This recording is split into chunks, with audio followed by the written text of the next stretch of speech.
Guys, I am Deepali Agarwal and welcome back to my YouTube channel for my scholars.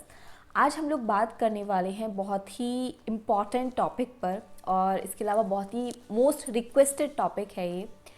जितने भी students हैं, जैसे जिन्होंने बीसीए ज्वाइन किया है या फिर जिन्होंने बीटेक ज्वाइन किया है और उनका कोई भी कंप्यूटर्स का बैकग्राउंड नहीं है, मीन्स उनके पास 11th-12th में कंप्यूटर्स नहीं थी, और जब वो फर्स्ट ईयर में वहाँ पर पहुँचते हैं अपनी ग्रेजुएशन में, तो उन्हें मिलती है सी प्रोग्रामिंग पढ़ने के लिए। तो उन्हें समझ नहीं आता है कि क्या करें, कैसे पढ़ें और ये क्या चीज़ है, राइट। एंड इसके अलावा जैसे जैसे फिर आप आगे पढ़ते हो B Tech second year, third year, final year में, तो हमें समझ नहीं आ पाता कि हम कौन सी लैंग्वेज चूज़ करें, कहाँ से स्टार्ट करें, कैसे प्रैक्टिस करें। तो यही सब चीज़ें आज मैं डिस्कस करने वाली हूँ इन डिटेल, कि अगर आपने बीटेक ज्वाइन किया है या फिर आप फर्स्ट ईयर के स्टूडेंट हैं, सेकेंड ईयर के हैं, थर्ड ईयर के हैं, तो आप कैसे किसी प्रोग्रामिंग लैंग्वेज को चूज़ करें, किस प्रोग्रामिंग लैंग्वेज को चूज़ करें एंड कैसे उस पर प्रैक्टिस करें। तो यही सब आज हम लोग डिस्कस करने वाले हैं। ओके, तो सबसे पहले तो देखिए बात आती है कि मैं अपनी स्टोरी बताती हूँ सबसे पहले आपको।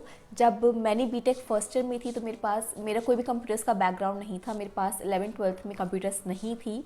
तो जब मैं फर्स्ट ईयर में पहुँची और सी प्रोग्रामिंग करिकुलम का पार्ट था, तो जब हम लोग लैब में जाते थे तो मुझे ही लगता था कि क्या हम लोग क्यों प्रोग्राम लिख रहे हैं 2 नंबर्स को ऐड करने का, जबकि हमारे पास तो ऑलरेडी कैलकुलेटर है।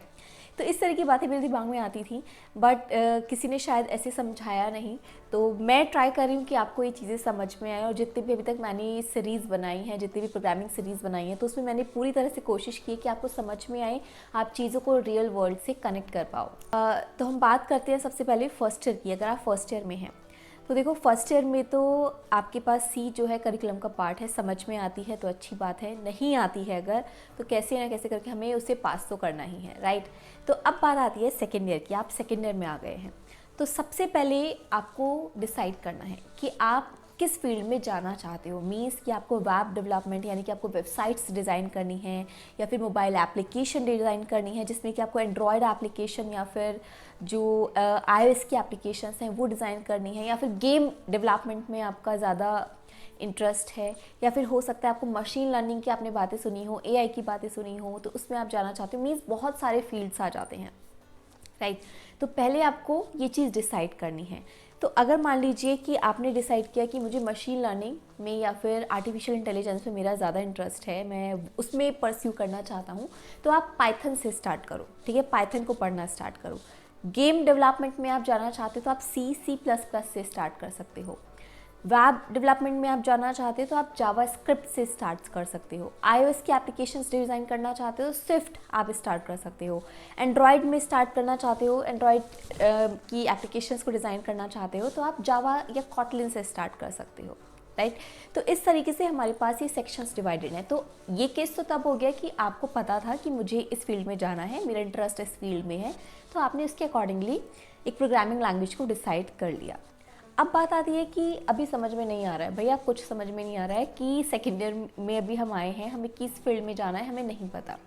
तो उस केस में I suggest you to go with Java, क्योंकि जावा का क्या है ना, जावा में आप ऊप्स के कॉन्सेप्ट पढ़ लेते हो, अच्छे खासे इसमें कॉन्सेप्ट आ जाते हैं। थोड़ी सी टफ भी है मैं कहूँगी, सी के कंपैरिजन में अगर आप देखो तो जावा थोड़ी सी टफ है, बट अगर आप जावा पढ़ लेते हो तो आपके ऊप्स के कॉन्सेप्ट उसमें क्लियर हो जाते हैं। डेटा स्ट्रक्चर्स फिर आप जावा के थ्रू पढ़ लेते हो, तो प्लेसमेंट के टाइम पर आपको कोई दिक्कत नहीं होगी, क्योंकि मोस्टली कंपनीज जो आती हैं आपके ऑन कैंपस प्लेसमेंट के लिए या फिर ऑफ कैंपस प्लेसमेंट के लिए आप जाते हो, तो अगर आपको जावा आती है तो इससे ज़्यादा उन्हें कंपनीज को कुछ नहीं चाहिए होता है फॉर अ बिगनर, ठीक है। तो अगर आपको जावा आपने पढ़ ली है, अगर आपको समझ में नहीं आ रहा है कि आपको किस फील्ड में जाना है, किस पर्टिकुलर फील्ड में आपको जाना है, तो आप क्या कर सकते हो, जावा से स्टार्ट कर सकते हो। जावा पढ़ना सेकेंड ईयर से स्टार्ट कर दो, और अगर डिसाइडेड है कि भैया मुझे वेब डेवलपमेंट में जाना है या मशीन लर्निंग में जाना है, तो उसके अकॉर्डिंगली आप प्रोग्रामिंग लैंग्वेजेस को पढ़ना स्टार्ट करो, ठीक है। तो सेकेंड ईयर में आपने प्रोग्रामिंग लैंग्वेजेस को पढ़ना स्टार्ट किया, खूब अच्छे से पढ़ो, उनकी खूब जितने प्रैक्टिस क्वेश्चंस आपको अवेलेबल हो इंटरनेट पर, उनको अच्छे से प्रैक्टिस करो आप।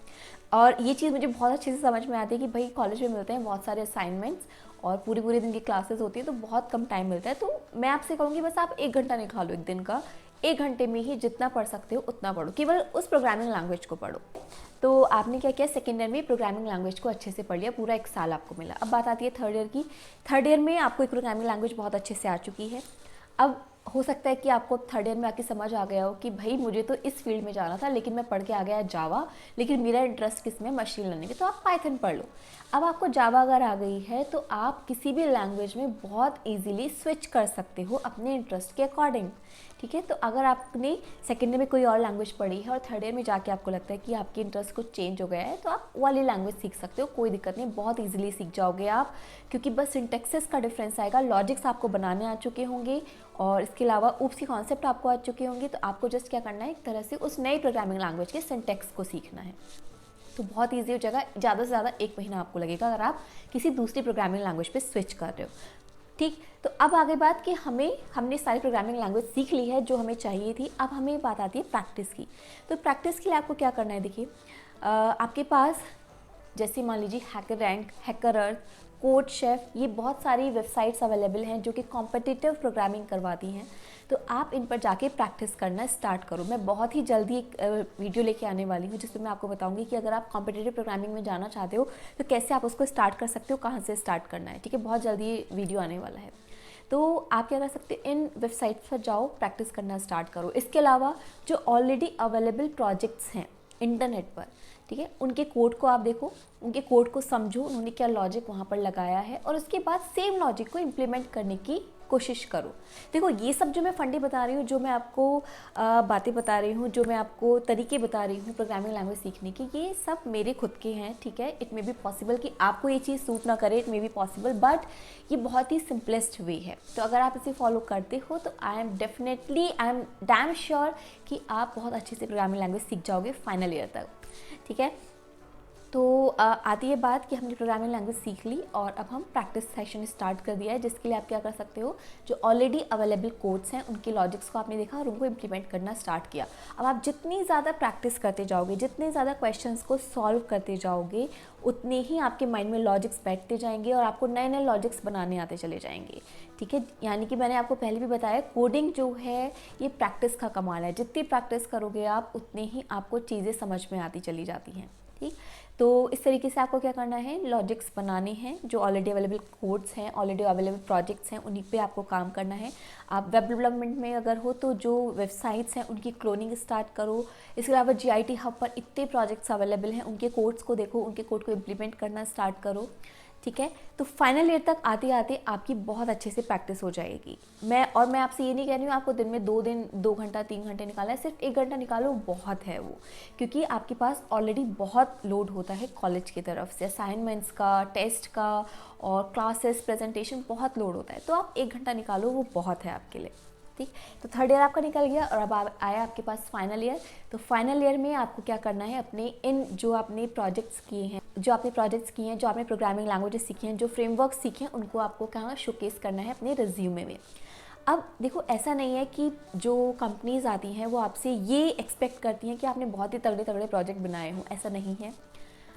मेरे चैनल पर एक इंटरव्यू है मिस्टर रजत अग्रवाल का, जो कि एक एंटरप्रेन्योर हैं। उन्होंने उस अपने इंटरव्यू में यही चीज़ बताई थी कि हम जब कोई कैंडिडेट आता है इंटरव्यू के लिए तो उस टाइम उससे ये एक्सपेक्ट नहीं करते हैं कि उसने बहुत अच्छे अच्छे प्रोजेक्ट्स बनाए हों। अगर बनाए हैं तो obviously that is very good, but अगर नहीं भी बनाए हैं तो उसने बहुत सिंपल प्रोजेक्ट्स बनाए हों, बट उसको लॉजिक्स क्लियर हों। ठीक है, वो नई चीज़ें सीखने के लिए एक्सेप्टेबल हो। तो ये चीज़ें आप में होनी चाहिए। ठीक है, तो आपने क्या करना है, बहुत सिंपल प्रोजेक्ट्स आपको उठाने हैं और उन पे काम करना है। उसका front end, back and, database, सब कुछ काम आपको खुद से करना है और उनको आप शोकेस करो अपने रेज्यूमे में, तो बहुत अच्छा इम्पैक्ट करेंगे। क्योंकि देखो जो सामने वाला बंदा है जो आपका इंटरव्यू लेने के बैठा है ना, वो आपसे एक क्वेश्चन पूछता है, आपके आंसर करने के तरीके से उसको समझ में आ जाता है कि बंदे को कुछ आता है नहीं आता है। ठीक है, तो अगर आपको चीज़ें आपने खुद से की हैं तो आप बहुत ही अच्छे से उसका आंसर कर पाओगे। ठीक, तो guys this is all about this video. मैं आपको एक बार एक ब्रीफ में बता देती हूँ। सबसे पहले आप डिसाइड करो सेकेंड ईयर में जब आप आए हो कि आपका इंटरेस्ट किस फील्ड में है, उसके अकॉर्डिंगली आप प्रोग्रामिंग लैंग्वेज चूज़ करो, या अगर नहीं आपका कुछ चूज़ कर पा रहे हो आप तो जावा से आप स्टार्ट करो। थर्ड ईयर में प्रैक्टिस सेशन स्टार्ट करो जिसमें कि आप कॉम्पिटिटिव प्रोग्रामिंग में जा सकते हो। इसके अलावा जो प्रोजेक्ट्स ऑलरेडी अवेलेबल हैं उनकी कोडिंग को देख के, उनके लॉजिक को समझ के उनको इम्प्लीमेंट करना स्टार्ट करो। छोटे छोटे प्रोजेक्ट्स उठाओ, उन पे काम करो आप, और फाइनल ईयर तक आते आते आप बहुत ही अच्छे से प्रोग्रामिंग लैंग्वेज को सीख चुके होगे, भी बहुत अच्छे से प्रैक्टिस कर चुके होगे। आप सो आई होप गाइस कि ये वीडियो आपको हेल्पफुल लगी हो, कुछ आपको सीखने के लिए मिला हो। अगर आपकी अभी भी कोई क्वेरी है रिलेटेड टू कि आपको कौन सी प्रोग्रामिंग लैंग्वेज से स्टार्ट करना चाहिए, तो you can ask me in comment section. आपको कोई भी क्वेरी है, you can ask me in comment section. Instagram में चेक करती हूँ, इंस्टाग्राम पे आप मुझे अपने मैसेज ड्रॉप कर सकते हो अगर आपकी कोई भी क्वेरी है तो। So all the best guys, thank you, good luck.